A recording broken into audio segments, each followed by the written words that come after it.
Today I'm gonna teach my girlfriend and you guys how to drive a manual. Yesterday we drove this Polaris Slingshot 4 hours from Miami to Key West, and it was an absolute blast. I think what sums up the whole experience is about an hour in, you just scream and throw your hands in the air, adventure out of nowhere. It actually felt like quite the adventure. It even downpoured, like torrentially downpoured. Yeah. And the car puts you in a great mood, so it was honestly fun. Step one actually has nothing to do with driving. It's about your shoes. Wear closed-toed shoes that you would go to the gym in or run in. Don't try to do this in flip-flops or high heels. Step two is to find a big, wide-open parking lot. That way you can learn without having to deal with traffic, stop signs, stop lights, and having a whole bunch of pressure, which I don't want to put my girlfriend through. It's 4th of July weekend, and I honestly can't think of a better livery than this. It's literally the ultimate 4th of July car. Next, adjust your seating position so you can have your hands comfortably at 9 and 3 with a slight bend in your arms. And can you press the clutch pedal all the way down? Yes. Perfect. So a big difference between an automatic and a manual car is this has 3 pedals instead of 2. So in an automatic, you've got the brake here and the gas there. You've got an additional clutch pedal all the way to the left. So go ahead and press that in with your left foot.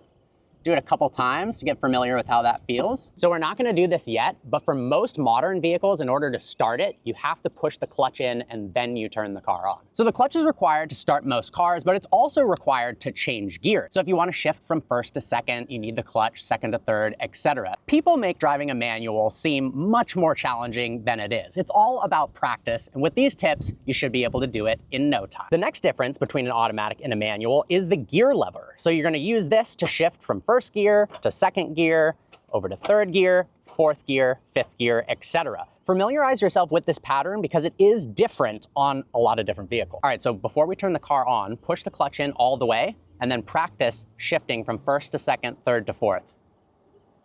There you go. Nice. Second, third, fourth. Perfect. Now, in between all of the gears, if you put it in the middle, is neutral.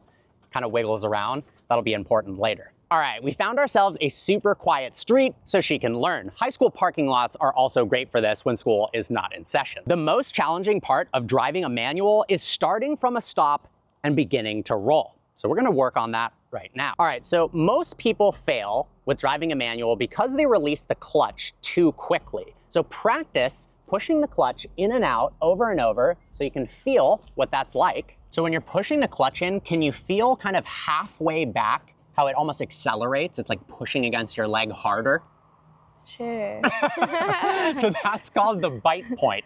And the bite point is the most crucial part where the clutch engages. Most people fail because they do it really slowly in the beginning and then they forget about the last few inches of the clutch pedal and they kind of just release their foot because they're excited, and that's where they stall. The most crucial part is the second half of the throw, doing that nice and slow.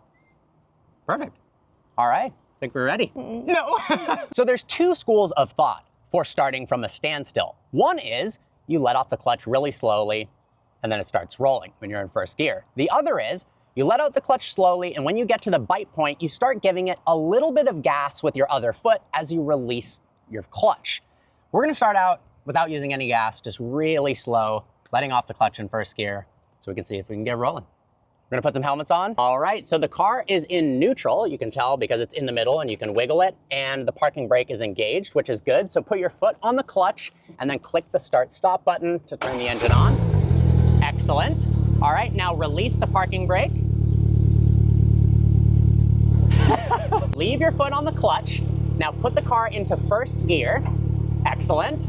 Now slowly release the clutch. Remember, the second portion is the most important, and then just take off. No way, let's go. This is literally, I swear to God, the first time she has ever driven a manual, and she took off that easily. All right, now push the clutch back in and hit the brake.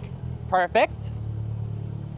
Well, you figured it out without me telling you, but to come to a stop, you do have to put the clutch back in, otherwise it'll stall. I kind of want to let you experience that, so take off again, release the clutch slowly, and then when you come to a stop, just hit the brakes, don't push the clutch in, just so you can feel what stalling is like. It'll start shuddering and then it'll turn off. Nice. There's no way. Now hit the brakes. Wait, how do I stall?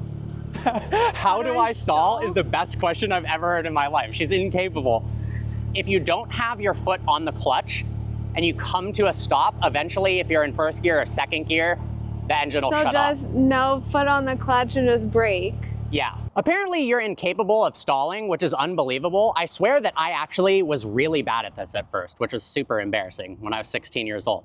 So just so you can experience it, since you're a beast, let's actually have you stall. So turn the car on again, clutch in, turn it on.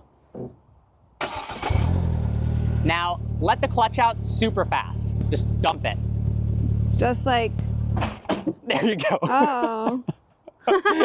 So a lot of people let the clutch out that fast and they stall, but you are nice and slow. And remember, it's the second half of the clutch throw after the bite point, nice and slow off the clutch, and you'll start rolling. Well, you're pretty much a pro already. So the next step is to shift from first to second gear. So there's no magical RPM in which to shift at. Right here, you can see you've got your tachometer, so you can see your RPMs. If you're trying to get good fuel economy, you might shift at 2,500 RPM. If you're trying to race or scare your friends, you're gonna shift at the red line. We're not gonna do that quite yet. So it's really easy. Let's start with the car off. You can take your foot off the clutch if you want. So we're in first gear. We're coming along. Now to put it into second, push the clutch in, all the way in, shift to second, clutch out, and then back on the throttle. And that's it. Wait, what do I do? Well, the car's off. We got to do that at speed. Oh. And then same thing for third gear. So practice, put the clutch in, shift into third. Perfect. Clutch out. Back on the gas. You're accelerating a little bit. Clutch in, shift it into fourth. Nice. So let it off slowly. Nice. Little bit quicker, so a little more gas. There you go. Now take your foot off the gas, push the clutch in, shift to second. Nice. Let off the clutch and more on the gas. There you go. You're driving a manual. I'm so proud of you. All right, let's try third. Off the gas, push the clutch in, shift to third, let off the clutch, and back on the gas. Look at that. Now to come to a stop, let's go ahead, push the clutch in all the way, and then hit the brake. And now put it into neutral, and you can let off the clutch. Let's go. This is not really what I was expecting to happen. I'm serious that the first time I learned how to drive a manual, I must have stalled 4 or 5 times, and I had to force you to stall. So that's pretty darn good. Yeah. That was Obviously, fun. there are more advanced driving techniques, so let's go over those really quickly, but that'll be in a supplementary video. So there's essentially 2 ways to come to a standstill. The first way is what she did. You basically push the clutch in, hit the brake, and come to a stop. The second technique takes more practice, and that's called rev matching when you're downshifting. So if you're in 4th gear and you're coming to a stop, you shift from 4th to 3rd to 2nd, then put it into neutral and come to a stop. We'll talk more about that in a second video. Also, starting on a steep hill is difficult, and sometimes reverse is difficult, but the basics are the most important part, and you absolutely crushed it. Thanks. So now it's time to explore Key West with the Polaris, now that you know how to drive a manual. Yay. I was gonna say at the beginning of this video that you can't get a key lime pie until you learn how to drive manual, because that's from Key West apparently, but I didn't want to put extra pressure on you. Do I get like you get 3 key lime 3? pies. Yeah, exactly. All right, so how would you describe driving this thing around town or riding yesterday? So fun and like nature-y. Nature-y? Yeah. Yeah, so I mean, because it's completely open, there's no doors, there's no roof, you smell everything, you see everything, everyone's staring at you, Yeah. and it is an adventure. So we're gonna go experience that now. Having a blast and we were so happy. Christine said this morning when we went to CVS in this car, we just drove it for like 2 seconds, and she goes, my happiness level is 100%. It's unbelievable. I would say you can't buy that, but actually you can. So we're completely out of gas. Let's see how much it costs to fill up a Polaris Slingshot in Florida. I feel like this is expensive by Florida standards, but that is still so much cheaper than LA. All right, we drove well over 200 miles, and it only cost $31 to fill it back up. That's pretty darn good. Man, this place is so gorgeous. Driving around the city streets in this thing is so much fun. Look at those flowers. Look at that, the conch train. Only in Florida, Ford Raptor golf cart. So this is pretty cool actually. We stopped off at mile marker 0 on Highway 1. The last time I was here, I was 17 years old, which is 14 years ago. So pretty cool to come back with Polaris and my girlfriend. It's also awesome that we have Highway 1 near our house in California, and that it's all the way out here. The Polaris also makes it so easy to just jump out and park up and take photos. I think we might do some ghost hunting. Look at that tree. Over 100 years old. That thing is insane. Look at this. This is officially the southernmost point in the United States. That is pretty crazy.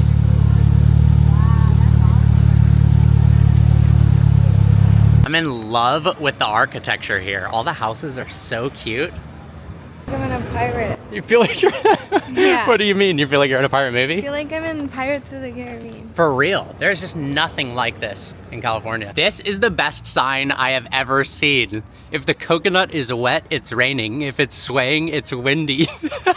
That's awesome. If it's gone, there's a hurricane. We're inside Ernest Hemingway's house. This is pretty crazy.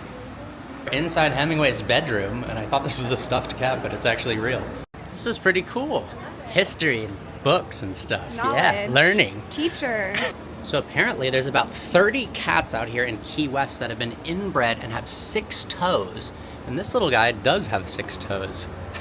Hemingway's writing studio up there. The cats literally have their own mini scale replica of Hemingway's house. That's so cool. Here is Snowball, the first ever 6-toed cat, so you know I'm not making that up. So time to head back to Miami, which is about a 4-hour drive away from Key West. Last night we did a ghost tour, which I've never done before, and it was actually so much fun. We stopped off at this Starbucks because when have you ever seen a Starbucks look like this? Anywhere in the world. That's actually insane. We're gonna take this thing out on the road, talk a little bit about what it's like to drive, some of the specs, and why it's been so awesome on this vacation. This car has actually been kind of an integral part of making this trip so great.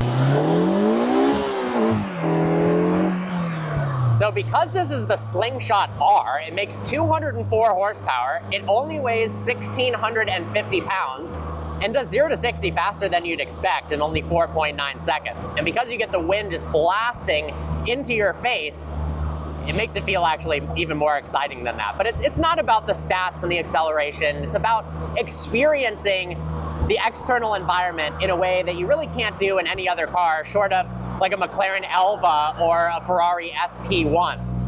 And it's just been so fun actually being out in nature. And it's made this straight line drive that really is perfectly straight on one road for 4 hours from Miami to Key West an absolute blast, because you can just see the sights around you so much more easily. And every second behind the wheel of this car honestly feels like an event, and it's hard to take yourself seriously when you're behind the wheel of a Slingshot, which just makes everything more fun. It's hard to be in a bad mood when you're driving one of these. Special thanks to Polaris for sponsoring today's video. I had an absolute blast. And it's also a testament for how easy it is to drive. That legitimately was the first time ever my girlfriend has driven a manual, and obviously she's got some hidden talent, but the car is pretty easy to learn on, which is awesome. If you want to learn more about the Polaris, I've got a link in the description below. I hope you guys enjoyed today's video. Like always, please browse the channel and subscribe. I look forward to seeing you next time.